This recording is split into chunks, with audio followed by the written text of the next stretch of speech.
Welcome to a topic that delves deep into the complexities of relationships and human psychology, one that will resonate with anyone who has encountered the perplexing behaviors of narcissists. Today, we'll dive into the psychology of narcissism, exploring why confronting narcissists head-on can be both challenging and often counterproductive. If you've ever felt drained, confused, or uncertain after interacting with someone who seems self-centered to an extreme, this discussion is for you.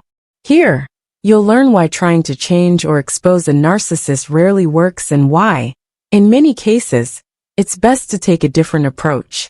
Before we dive in, I invite you to subscribe, like, and share this content to help others understand this complex issue. Narcissists often create turmoil and emotional confusion, leaving people feeling powerless or unsure of how to respond. But understanding the deeper layers of narcissism can be liberating, offering a fresh perspective on how to protect yourself and rise above. Narcissists are notorious for their lack of empathy, their need for admiration, and their often manipulative tendencies. They operate with a sense of entitlement and superiority, leaving little room for genuine connection. For many people, the instinct is to call them out, to shed light on their actions and demand accountability. But here's the hook. Narcissists rarely respond to confrontation the way we might hope.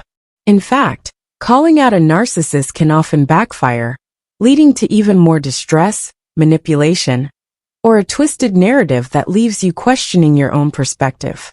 The truth is, narcissists rarely change, and challenging them can sometimes do more harm than good. The interesting twist here?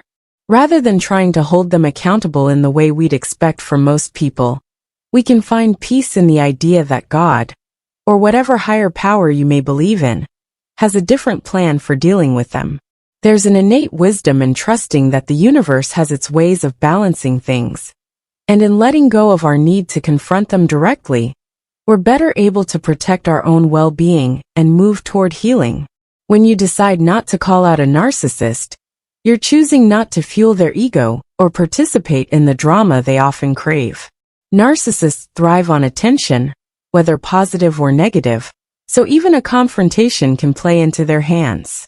They tend to manipulate situations, turning accusations back on others, and distorting reality to suit their narrative. This can leave you feeling frustrated, unheard, or even questioning your own reality. By stepping back, however, you allow yourself the space to disengage and focus on what truly matters: your peace, your growth, and your path forward. Instead of focusing on the narcissist and trying to change them, you can focus on something far more powerful: changing your own response. It's not about ignoring harmful behaviors, but about choosing a response that protects your own mental and emotional health. Narcissists often leave people feeling responsible for their happiness or missteps, creating a dynamic where one feels the need to fix or appease them.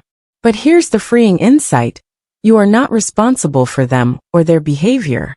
In fact, the more you center your energy on your own well-being, the less power they hold over you. Many people find strength in understanding that God, or a higher purpose, has a role in this journey. For those who believe in divine justice or the law of karma, there's comfort in knowing that everyone's actions eventually lead to consequences. The narcissist's behavior, though seemingly unchecked, is not immune to the forces that balance life. By trusting that they too will face the natural consequences of their actions, you can let go of the need to expose or confront them. Instead, you can focus on your own growth, knowing that in time, everything aligns as it should. Forgiveness, often a difficult but powerful tool, can also be a way to release yourself from the grip of a narcissist's influence. Forgiving someone doesn't mean excusing their behavior. Rather, it means freeing yourself from the burden of resentment.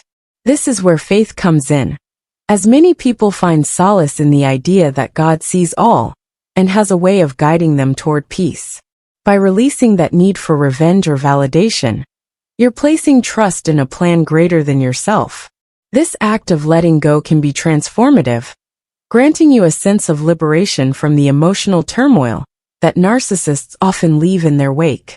Choosing not to call out a narcissist is not a sign of weakness. In fact, it's quite the opposite. It takes strength, patience, and wisdom to walk away without needing to prove a point. For many, the hardest part is accepting that some people may never understand what they've endured at the hands of a narcissist. But remember, this journey is about you, not about getting everyone else to see the truth. As long as you hold on to your truth, seek growth, and continue walking a path that aligns with your values, you're creating a life that is far more fulfilling and peaceful. The fascinating part about narcissists is that they eventually reveal themselves. Over time, patterns become clear, and people around them start to see through the facade. Trust that truth has a way of surfacing. By stepping back, you allow the narcissist to navigate their path without your intervention, and ultimately, their actions will speak for themselves. This doesn't mean they will change, but it does mean that you're no longer entangled in their narrative, giving you the freedom to create your own.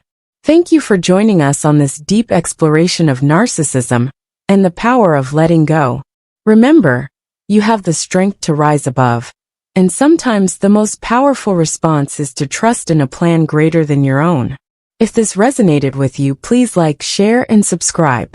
Let's continue to support each other in building healthy boundaries, understanding, and compassion as we navigate complex relationships together. Hey, people who support empowering yourself. You may be wondering what narcissists do when you finally get away from them. It's not just about returning your power when you break up with a narcissist, it's also about realizing how it will affect them. Leave a comment below if you've ever taken steps to get your life back from bad situations. Let's inspire each other. If you're new, don't forget to subscribe and click the bell icon. We're going to talk about the mental, emotional, and physical effects on a narcissist when you shut yourself off from their life today. There is more to this path than just your own healing. It has to do with figuring out how things work and how narcissists react when they lose their source of approval.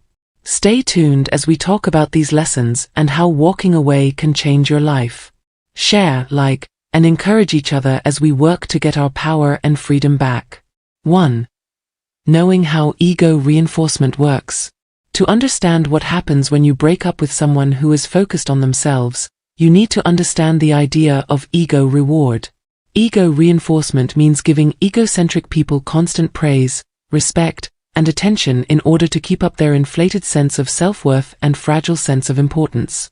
The people in their group give them this support, and they manipulate and influence others to make sure they get a steady flow of attention and admiration. When someone who gives ego-boosting sources, like a love partner, close friend, or family member, leaves, it can be very upsetting for the egocentric person. 2. The first response of the self-centered person. A. Surprise and decline. When you leave an egocentric person for the first time, they usually respond with surprise and denial. People who are egocentric have an inflated sense of how important they are and think they are necessary. People can't understand why someone would leave them, which can lead to a state of denial.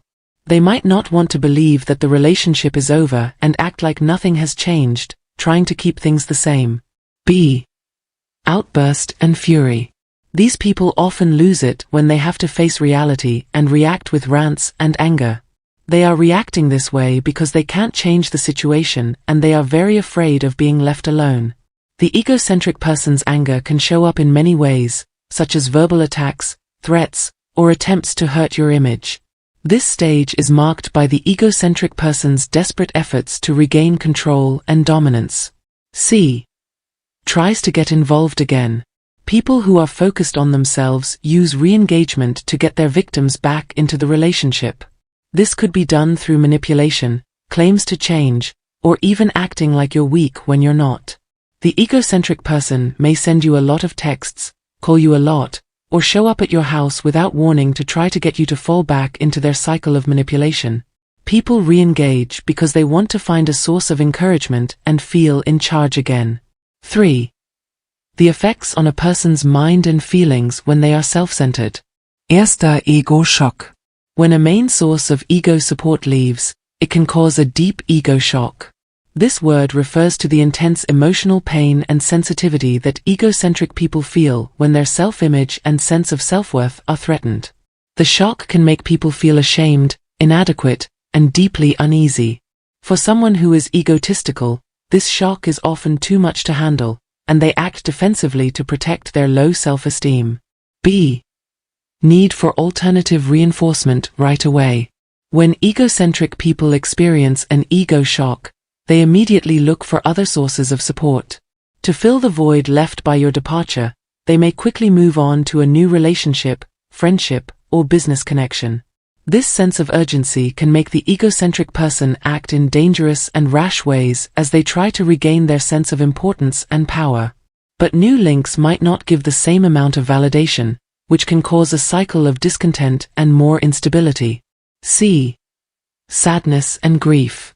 People who are egocentric are often seen as sure of themselves and confident, but when their support is taken away, they can have big psychological problems.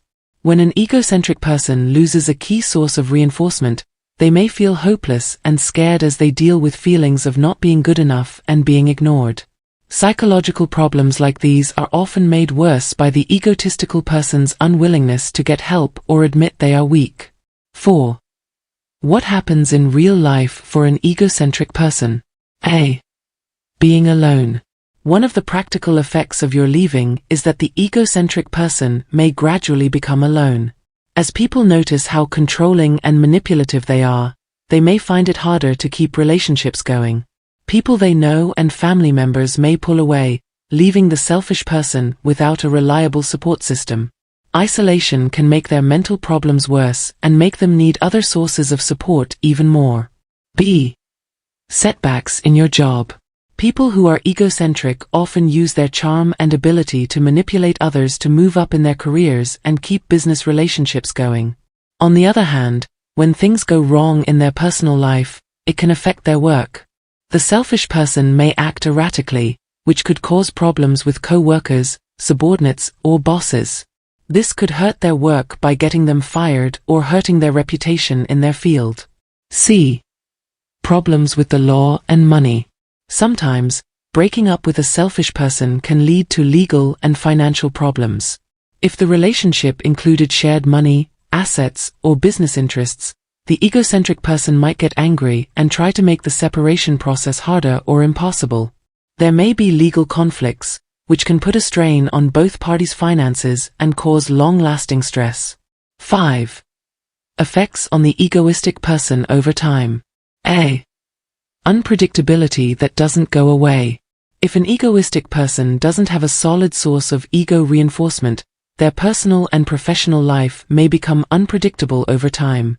If they can't make strong, long-lasting bonds, it can lead to a cycle of short-lived friendships and ongoing conflict. This lack of dependability makes their mental and emotional fights worse, creating a cycle of unhappiness and unrest. B. Falling position in society. Egoistic people may lose their social standing over time because of the way they act. As their sneaky moves become more clear to people around them, they might lose the respect and admiration they once had. The drop in their social status can be very hard on their ego and make them feel even more inadequate and unsafe. C. Disagreement with change. When someone is egoistic, they don't want to admit their flaws or work on changing, which is one of the saddest things about it. Their strong need for approval and control often keeps them from reflecting on their problems or getting professional help. Because of this, they can't break out of their harmful patterns and are stuck in a cycle of manipulation and mental turmoil. 6. Your journey of healing and strengthening. It's important to focus on your journey of healing and strength, even though the egoistic person will face big problems after you leave. As you move forward, here are some things to think about. A. Make self-care a priority. When getting over a selfish relationship, it's important to put yourself first. This includes taking care of your body by eating well, working out, and getting enough sleep, taking care of your emotions by going to therapy, writing in a journal and practicing mindfulness, and caring for your social life by spending time with friends and family who are there for you. B. Give yourself limits. Setting and sticking to limits is a key part of protecting yourself from more manipulation. To do this, you need to stop talking to the egoistic person and be firm in your choice to leave. Setting limits helps protect your independence and keeps the self-centered person from coming back into your life. C. Get help from professionals. Working together with a therapist who knows how to help people recover from egotistical abuse can be very helpful. Therapy can help you process your experiences, rebuild your sense of self-worth, and come up with strong ways to deal with problems. D. Get in touch with your uniqueness. Having relationships based on egotism can make you feel less like yourself. Spend some time getting back in touch with your interests, values, and goals. Do the things that make you happy and satisfied, and surround yourself with people who value and respect you. E. Learn new things. Continuing to learn about selfish behavior and its effects gives you the power to spot warning signs and keep yourself safe in the future. Being aware is a powerful tool that can stop further abuse and trickery. F. Join networks of support. Making connections with other people who have been abused by egotists can help you feel better. Support groups, both online and off, can be very helpful because they bring people together and help them understand what they're going through. Thanks for visiting us today as we talked about what happens